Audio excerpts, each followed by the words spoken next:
So the last time we spoke about my daughter on the cruise and how the information that I am coming into. And how what? When we were on the cruise last year, I spoke about my daughter and the information that I'm coming into. Like, am I forcing this information on her, or is she willingly wanting to do it? And nonetheless. Or does she already know it? Exactly. And you're just now catching on. Correct. I actually woke up to the recordings on the TV, and she had recorded Dr. Wayne Dyer's session this evening. It's like a 3-hour program, and I was like, she actually is doing this all on her own. So, okay. So thank you for that. But my question today is, I have a baby in the belly. Yeah. And I'm kind of battling with two different things. Like, my partner thrives in solitude and aloneness and really wants to just feel good. Thrives in solitude, I'll say that.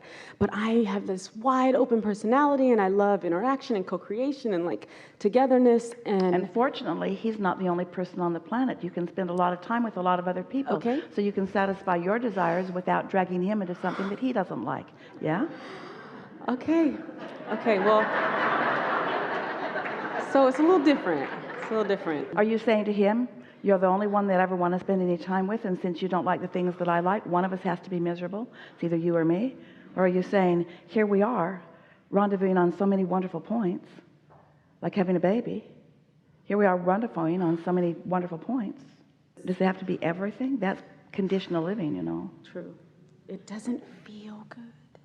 And because it doesn't feel good to me, like, I don't want to. So tell us, which of your thoughts about this does not feel good? Having a partner that I can't communicate with, and having a partner that is so distant and disconnected from me. And when something doesn't feel good to you, what do you know that to mean? It means that your inner being isn't looking at it that way. Mm-hmm. So when you're having thoughts in your mind, or you're saying them to him, that he feels distant to you, the discord means you don't want him to feel distant.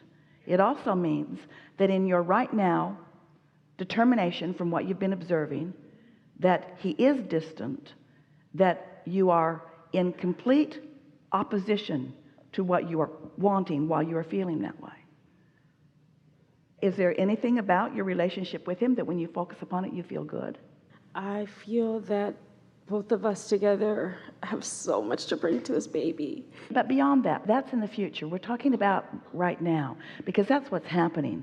Your awareness of the things about him that have been sort of uncomfortable for you is now amplified by the fact that now there's going to be a baby there. So you're exaggerating the discomfort. Mm-hmm. What we want you to do is identify the things that feel good and exaggerate those things, because it's not only that it's unfair to any other to need them to be some way that they're not.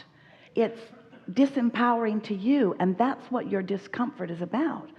It's like saying, I need you to be a way different than you are, and different than I believe you're ever going to be, in order for me to feel good. And that is the ultimate feeling of powerlessness.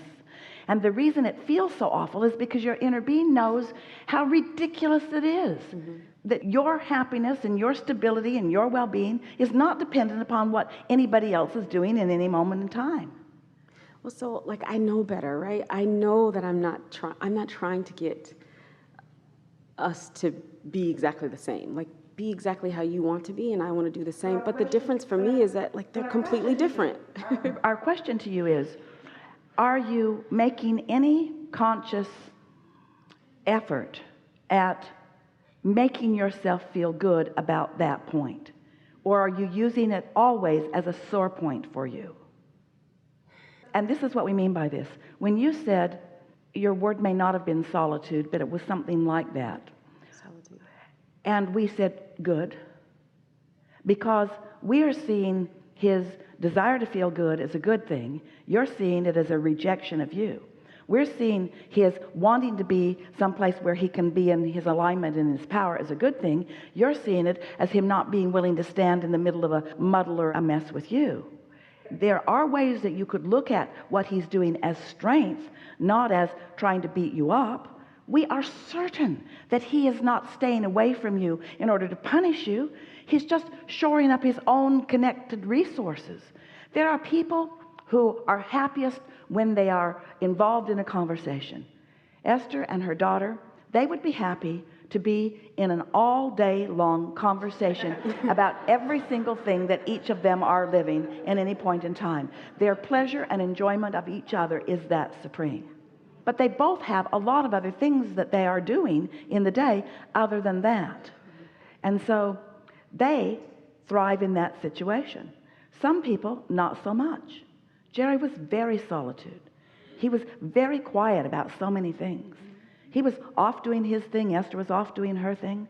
But never did she assume that because he was in there doing what he wanted to do, that he was doing the things that made him happy, that it was a rejection of her happiness, or that something had gone wrong in their relationship. You see, you come together and you look for the positive aspects of one another. And that's how you hook up with your own inner being, who always and only looks for the positive aspects in each of you, you see. So this notion that for you to be happy, he's got to be different, and what can you do about it? He's not going to be different. In fact, that's the greatest gift that he could ever give to you. I'm not going to stand on my head so that you can be in alignment, because if I fall into that and I put you in that conditional trap where your happiness is dependent on what I do, then when I do the things that I must do, the many things that I must do, then you are certain for a lot of unhappiness, because we're not going to be side by side every step of the way, all day, every day. And if you can look at it that way and just appreciate all of the things that are so harmonious between you, and not need him to conditionally be a certain way in order for you to feel good, you'll thrive, he'll thrive, your baby will thrive. The very hardest thing for a little one to experience is a mother who's unhappy at his father. That's very hard for kids, or other way around. That's hard on them, because he wants with everything he is to love both, you see. And so it gets a little tricky when you ask anyone to side with you against anyone else. And of course, that's not your plan. But unless you're lined up, that usually is the way it turns out, because you can't hide your disapproval or your disappointment. You want to get over it before this baby gets here, you see. Helpful? Not really. I guess it's so frustrating for me because, mind you, I just want to say that it's a female, she. Yeah. Like, let's say, for instance, now her grandmother just passed away and she's currently at the funeral, but requested that I not come because she handles grief on her own, like in private. And to me, it's like, I just want to be there. I would want someone to be there for me if my grandmother passed away, and to not be there for her or be, I don't know, it just feels... You're in an emotional time, and you have some things that you want to come into resolution with. But the most important thing that we want to say to you is, if you've decided that you're going to analyze what just those up close around you, we started to say everyone, but it's not, it's just those up close around you want, and compare them to what you would want, and then try to reconcile why they want something different than you want, and then to torture yourself about it, you're not ever going to be happy, because everybody's approaching things in their own way, you see. And so what you really want is just to be happy. You don't want to change something in order to be happy. You just want to be happy. There isn't anything that you want, whether it's a relationship or money or an experience. There isn't anything that you want for any other reason that you want to be happy. And so it takes some moving through life. Maybe you haven't lived enough life that you're willing to resign that. Maybe it hasn't been miserable enough long enough for you, trying to please people that you can't please and get them to do what you think they need to do. Maybe you need more misery before you will give that up. We think y'all ought to give it up today. Yeah? Yes, ma'am. Yeah.